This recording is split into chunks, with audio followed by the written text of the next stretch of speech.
Then continue. Our big topic is the same because it's very, very practical, very, very interesting, right? And it's Siman 59, and topic is Shehecheyanu, the Shehecheyanu, and Hatov Hametiv blessing. So just to remind us, Shehecheyanu we say when it's I have some pleasure from or some from what is going on, and Hatov Hametiv I and some other people benefiting from whatever event or from whatever news. Okay, so number 15. It's one recite Shehecheyanu blessing on grapes from a new crop. Some authorities say that he is no longer obligated to recite Shehecheyanu on wine that comes from a new crop of grapes, because both represents the source of joy. For wine is produced from grapes. Other authorities say that nevertheless, one must recite Shehecheyanu upon wine from a new season as well. For the wine is greater, great source of joy than grapes. Okay. Therefore, it is proper that if he has already recited Shehecheyanu on the new grapes, then when he drinks a new wine for the first time, he should first recite Shehecheyanu on some other new species of fruit, and also discharge his obligation to recite Shehecheyanu on wine.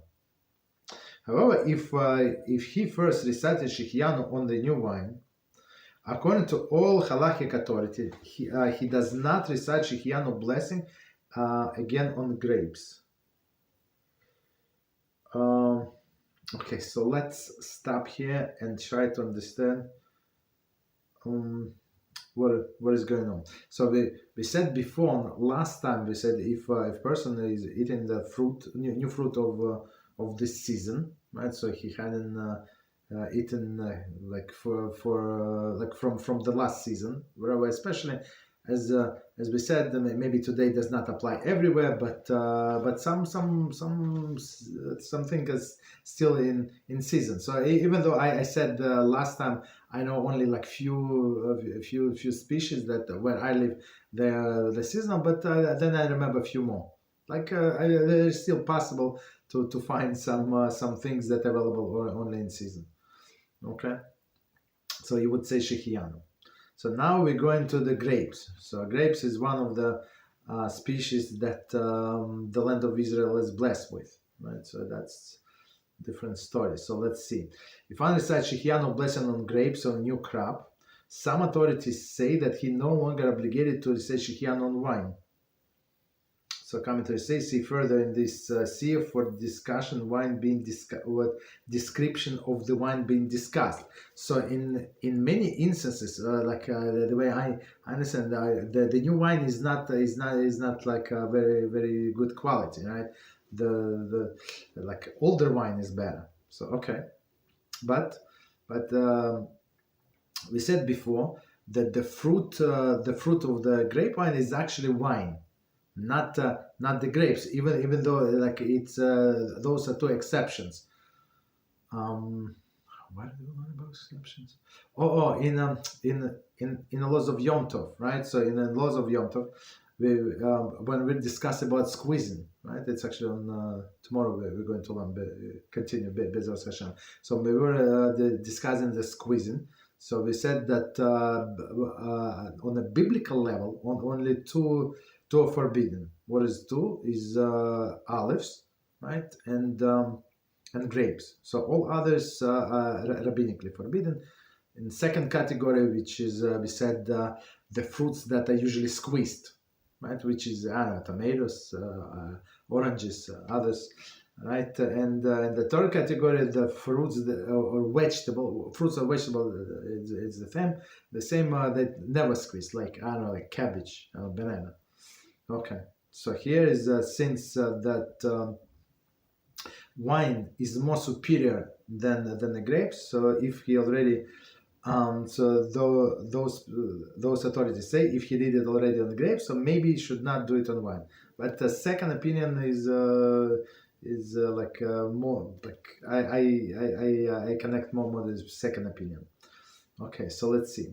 Because both represents the source of joy. But like in my mind, you cannot compare the source of joy from grapes to wine. So wine, I think, it's more joy. That's my opinion. For the wine produced from grapes, other authorities say that nevertheless, one must recite Shehecheyanu upon wine from a new grape as well, a new season as well. Okay, so I guess new season maybe like not just freshly squeezed, but maybe it stood for 6 months, 9 months, whatever months. Only then you can drink. I'm not sure how long the wine should stay until it's drinkable. I'm not sure, but about olive oil, it has to stand to come down for I think a year or 6 months minimum. Okay. Continue. Therefore, it is proper that if he has already recited Shehecheyanu on new grapes, then when drinking the new wine for the first time, he should first recite Shehecheyanu on some other species of fruit.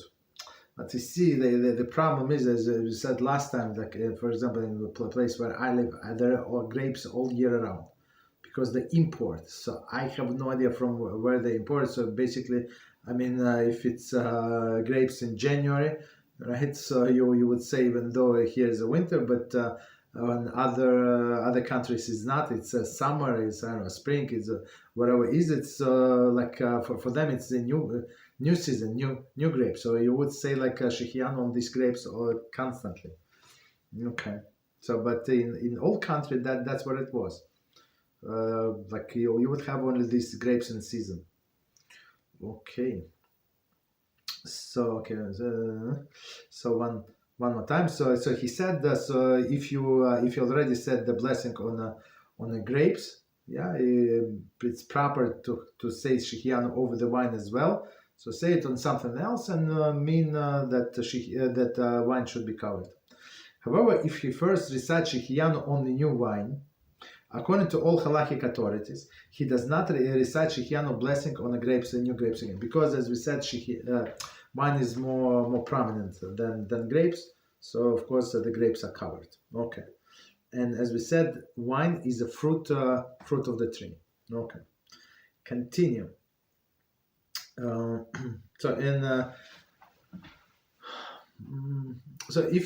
if you say on the wine as a drink.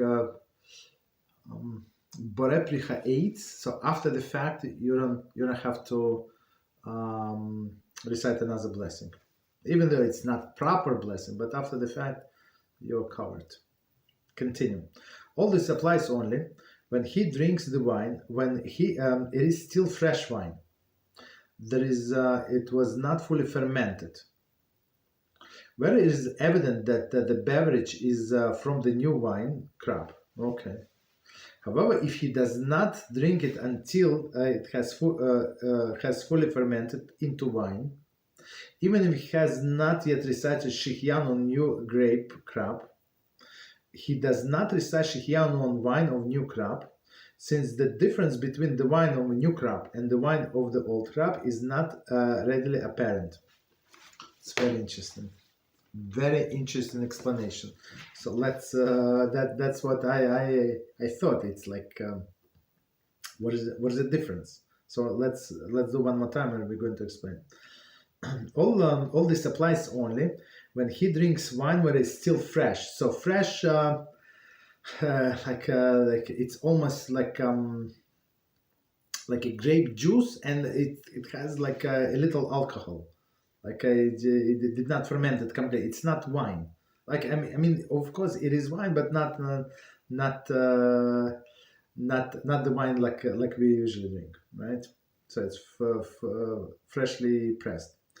But it is evident that the beverage is from new wine crop. So, but if you let it stand for some time, so like if you ask me what is the difference, some people can tell the difference from 5-year-old wine to 7, 10. I don't know. For me, like I would not be able to. Okay, so basically it's all the same. So that's what Kitzur is saying, right? And unless you know for sure it's like taste that's very very new wine, so you say blessing. Otherwise, what is the difference? Like 1 year or 3 years? I don't know. Same difference. I mean, people would say not the same, but okay. Continue. However, if he does not drink it until it is fully fermented into wine, so it's like became a regular wine, even if it has not recited Shehecheyanu on a new grape crop, right? He does not recite Shehecheyanu on wine of a new crop. Okay, why? Because it's like all other wines. Since the difference between the wine of a new crop and the wine of the old crop is not readily apparent. Okay. So continue. Number 16. One does not recite Shehecheyanu on unripe grapes. The blessing is recited only on the clusters that ripened into the fully developed grapes. The same applies to all produce. Shehecheyanu is recited only once the fruit is fully developed. Okay, so let's do it again with commentaries. One does not recite Shehecheyanu on unripe grapes. So, but before we continue, on unripe fruits, if it's still edible, so we say shehakol. We don't say we don't say bereprichates because it's not a normal state of eating, right? You still need, I don't know, 2-3 weeks to ripen, right? And if it's very very sour, like very very green, unedible, so you don't say a blessing at all because Shulchan Aruch actually explained that it's actually like a sword, and he took it from Rambam. So in Rambam in Hilchos Dios we learn that this unripe fruit is like a sword, not good, right? So you're killing yourself. Of course you don't say blessing. Okay. So one more time, one does not recite Shehecheyanu on unripe grapes. Okay. The blessing is recited only when the clusters have ripened into fully developed grapes. Okay. So if it's fully developed, right, then you say the blessing. Then it is fruit. Otherwise, it's not considered to be fruit. The same applies to all produce, right? Which is what Shehecheyanu is recited only once the fruit is fully developed. So if it's not fully, it's not 100% ripe, but it's still edible, this and that. So of course you say regular blessing bereprichates, right? But Shehecheyanu it's not, because it's like insult to this fruit. Commentary. However, one who did recite Shehecheyanu blessing over the unripe fruit does not repeat the blessing when eating this fruit in its ripened state. Okay. So since he did already like recite the blessing, even though it was out of place when it was not ripe yet, so okay, no problem. So after the fact, don't recite blessing on when you eat ripened fruit. Okay. So 1 second for the first one, provided that the first time it was eaten in a ripe enough to be subject to the appropriate blessing, Mishnah Berurah. So that's exactly what we said. Exactly the same reason for not reason, logic for the blessing on the fruit. So it was more or less edible. So just leave it be. So, but it's only after the fact. Okay. Any questions on what we said? Or we continue? Yes. There's a question on the board. It says, Shalom Kalav. Since the blessing of Bereprichates on wine is valid only after the fact, should we terminate the bracha and do hagefen? No. Mm-hmm. No. You don't. You continue. You continue drinking. And it's actually a very good question, and I'm going to explain why it's such a good question. Because it says that we have to, according to all of the opinions, when we ate bread, you have to say Birchas Hamazon in a place where you ate bread. So you have to return from wherever you are. So of course there are exceptions if it's let's say you did not eat a lot and you have only 72 minutes. So by the time you remember, by the time you're going to come back, maybe it's locked, maybe this and that, I don't know, maybe it's somebody else's house, okay, all of these things. So you would miss the time. They say, okay, so after the fact you can say Birchas Hamazon wherever you are. Or if it's possible, if you're in another place, you were in somebody else's house, you did not say blessing, but you came home, okay, so you can eat another piece of bread, kizayis, right? And then you would say Birchas Hamazon in your house, and keep in mind the bread that you ate in that place. Okay, that's according to all of the opinions. But according to some opinions, it's actually for exactly the same halacha for mizonos, right? Meaning that you have to come back. So this so meaning what? So what does it mean come back? So if you go out to the store, whatever, and you come back, you can continue eating this mizonos. You understand? So that's so your eating session did not terminate. So it's same, and according to minority opinion, not everybody, but still a very strong opinion, that the same halacha actually pertain to wine and other 5 species of that the land of Israel blessed with, right? So grapes, pomegranate, others, figs, right? Dates. So according to this opinion, it would not be so simple to terminate this blessing of the wine, right? And go out and then come back. You understand? So since it is, it could potentially lead the person to say blessing in vain, so we don't do it. In other cases, yes, it would be proper. Okay, it was a wrong blessing, and you start eating. Okay, they say, okay, just swallow. If you can spit out, you can spit out. In some cases, it's not practical, so you just swallow and then you say the new blessings. Yes. Okay, very good question. Okay, what else? Any other questions? Rabbi? Yes, go ahead, please. Sorry, someone has a question. Okay, go ahead, please. Yes, go ahead. Yes, I was wondering about the unripe fruits making shehecheyanu on that. For green bananas, sometimes it's a little bit green, but it's still mostly ripe. I was wondering, how do we tell if it's unripe or ripe?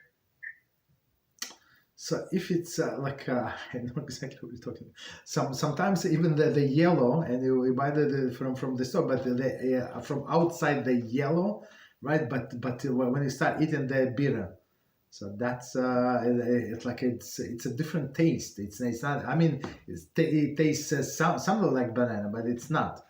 So in this case, yeah, we would say shehecheyanu because it's different taste.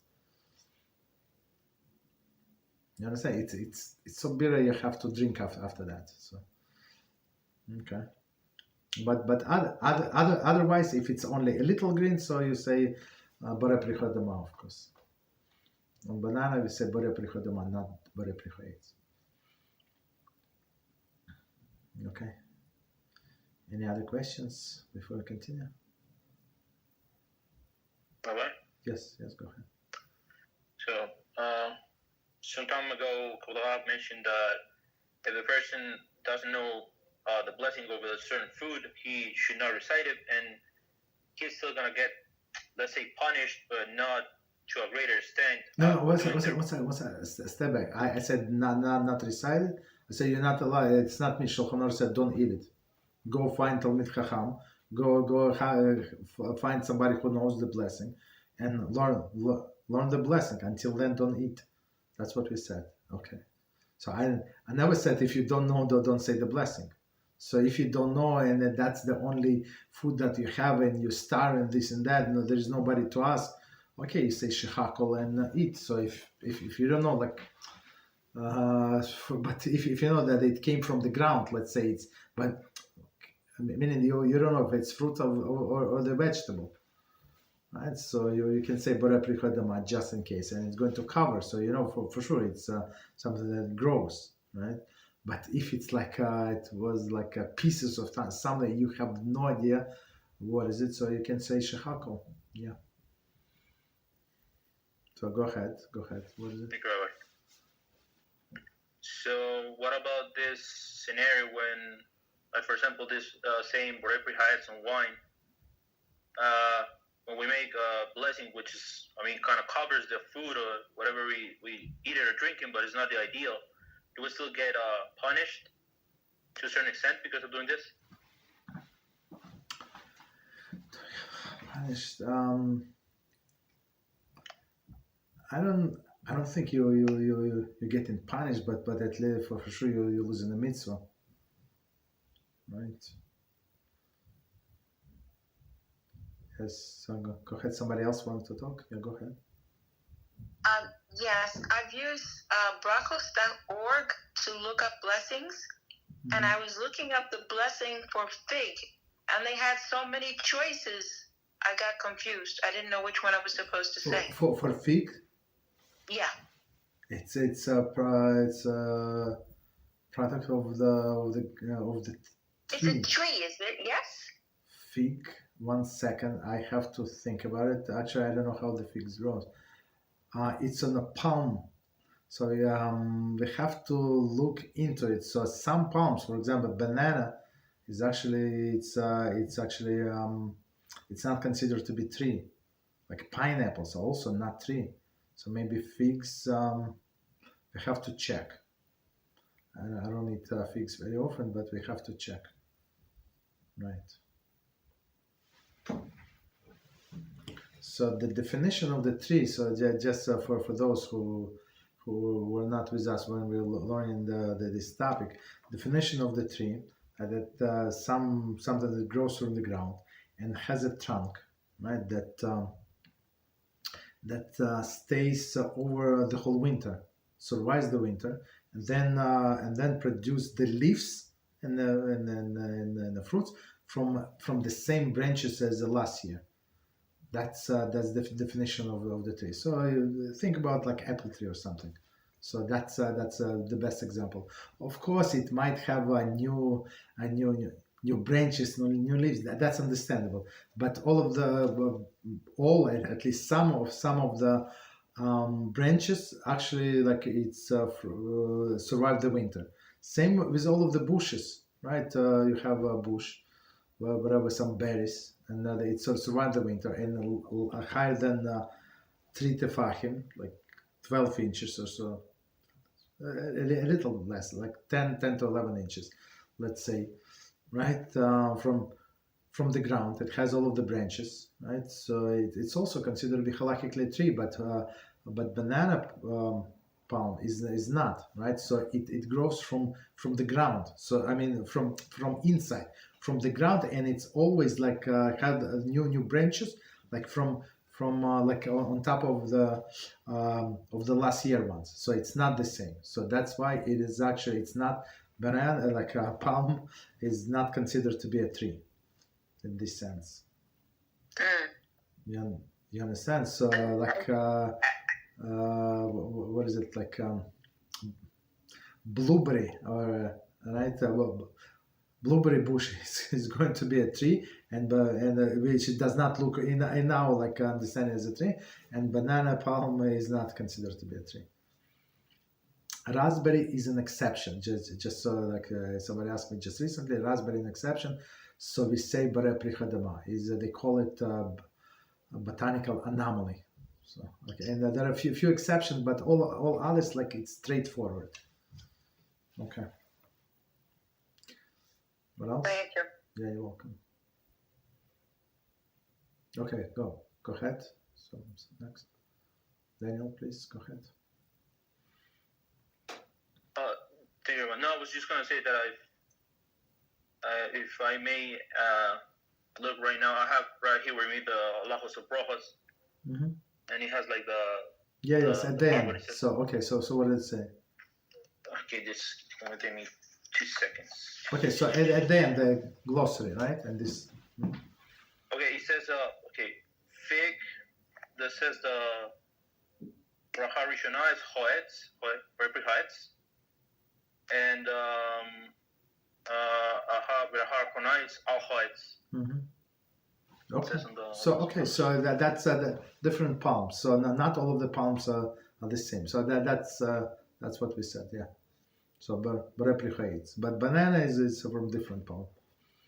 Okay. And the papaya? I'm sorry. So yeah, you said the fruit of the tree. Okay. So figs from the fruit of the tree. Okay. Very interesting. All right. Anything else? Do I continue? Okay, no problem. So let's continue a little bit further.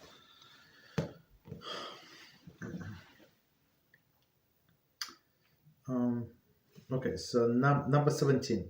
The custom is that one does not recite Shehecheyanu blessing upon vegetables and various types of root vegetables because they last for a long period of time. Very interesting.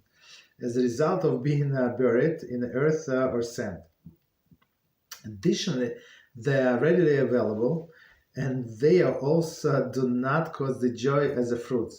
So it's very, very interesting. So this we're going to read from the beginning, but it's very interesting logic. So since these vegetables you can preserve for a very long time, right? So it's not like you feel like something is out of season. So potatoes, for example, you can eat the whole year. I mean maybe like almost the whole year, and other things, especially the roots, right? So let's see. So one more time from the beginning with commentaries. The custom is that one does not recite the Shehecheyanu blessing upon the vegetables and various types of roots vegetables. Okay, vegetables and roots. Roots is like potatoes. It's roots, right? Beets, because they last for a long period of time. So I mean, you can preserve, or they in the store they preserve. So basically, for you, like of course you know that there is you see that the potatoes, like tiny potatoes. It's from the season. You understand, or beets. You see like young beets. You understand, it's from this season, but still like you don't have such a big joy, right? Israel is and they can last for a long time as a result of being buried in the ground or a sand. Okay. Continue. Additionally, they are readily available, and they also do not cause such a joyous fruit. So very interesting. Fruits. People enjoy fruits much more than vegetables. Okay. Okay, continue. Next halacha, number 18. We do not recite Shehecheyanu blessing upon smell and fragrances. Very interesting. For it is the soul that enjoys the fragrances, and the soul is eternal. So let's try to understand what did we just say. So from the beginning, we do not recite Shehecheyanu blessing upon smell and fragrances. Commentary: there is a scent of the plant that are available only seasonally. Okay, so we don't say Shehecheyanu on that blessing. On a fragrance itself, yes, we do say blessing, but not on what is it? Not on the smell. For it is a soul that enjoys the fragrance. 58. Okay, I was okay. So it's in the previous year when we discussed all of these smells. Okay, fragrances, and the soul is eternal. So we need explanation of what is the connection. Commentary: the blessing of Shehecheyanu, who has kept us alive and sustain us for to this season, implies that transient existence, right? So temporary. It would therefore be incongruous to recite the blessing upon the pleasure that the soul which is eternal enjoys. So only like a body does not enjoy the smell, right? The food, the drink, yes, body does enjoy. It's something physical, something tangible, but soul enjoys the smell. That's very interesting. So and this Shehecheyanu, we saying Hashem that we lived up to this up to this moment. So meaning what? But only physical body lives up to this moment, or like because it's one day it's not going to live. But the soul is eternal, so that's very interesting. So it would be wrong to say thank you that I live till this point because it's eternal. It's very interesting explanation. But without this note, it would be like very confusing. Okay. So number 19. In the future, the judgment. In the future, the judgment, each person will be held accountable, literally required to give judgment and accounting. Okay, for everything that his eyes has seen. There is that he could have enjoyed and he did not eat. In the fact that Talmudic sage, that's a famous, Rabbi Elazar, would save pennies and purchase for himself a bit of every type of food once a year and eat it. The Talmud Yerushalmi and the tractate Kiddushin 4:12. So we have to explain it because it's very interesting, right? In the future judgment, each person will be held accountable, literally required to give a judgment and account it for everything that his eyes has seen, that is, he could have enjoyed and he did not eat. So Hashem created the world with so many colors, with so many tastes, for us to enjoy in this world. Of course, not to overeat, not to indulge in this food, but enjoy it. Like buy this fruit. For example, it's expensive fruit or expensive something. Buy it for Shabbos, like even for one meal, even a little bit, like divide between your family, right? That does not have to be like a lot, but enjoy, because Hashem created all of the things as we learn actually in Bereshis. So Hashem said, I created for the person to enjoy. So when you do not derive the enjoyment, it's like somebody is giving you a gift, right? And you just I don't need it. I can do without it. So it's as we understand. And let's say this person comes to your house from time to time and sees that this gift still unpacked. So it is an insult to this person, right? If we would be in such a person, I would say, just give it to me. I better give to somebody who would use it and appreciate it and actually enjoy it. So it was like waste, right? To give it to you. So that's why this Talmudic sage Rabbi Elazar would save up all of these pennies. He was not rich man, to buy from each food and then say, yes, I actually enjoy. I enjoy as much as I could from this world, right? Of course, it has to be measured, has to be an appropriate time, but we have to take advantage of this. Okay.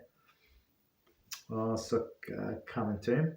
Rabbi Lazar would seek the opportunity to show appreciation to God in every type of the produce at least once a year. On the basis of this statement of the Talmud Yerushalmi, the authorities ruled that it is mitzvah to eat some of new crop every year to show appreciation to Hashem's creations. So you said, Hashem, I know I ate last year crop, but now you actually deliver on your promise that the earth is going to reproduce. So that's and as a token of appreciation, I want to eat from that. And it's very proper. So people ask me about fasting, shmasting. I say, you want to fast? Do fast of not speaking. So and somehow nobody accepted this fast upon themselves. I don't know why. So that's also just actually praise this fasting much more than fasting not eating and drinking, right? And if you just decided not to talk, you can perform, you can do your job, you can pray, you can do learning, you can do everything, right? So just not eat, and just not speak, and couldn't eating. So you would not feel bad like some people feel dizzy, so they actually invented. I'm not sure for this or not, but we actually suggest. I'm not sure if I ever said in this class. Some people take pills that you swallow the pill. It's like with the caffeine, but it releases gradually into the system. Right, so you can take this pill, like let's say the fast start, I don't know, 4:30 in the morning, 5 a.m. Let's say, so you get up like, I don't know, half an hour before that. You can drink water, of course, right? If you want, you can even eat. But some people would take this pill, and it's like works for 8 hours, 7 hours, 6. It depends on the pill. It's very interesting because it prevents the headaches for many people. Right, so it's a beautiful solution that HaShem created in our generation. Right, so you don't have to suffer from headaches. Okay, so let's see, what time is it? Okay, so I think we stop here because the next one is very long.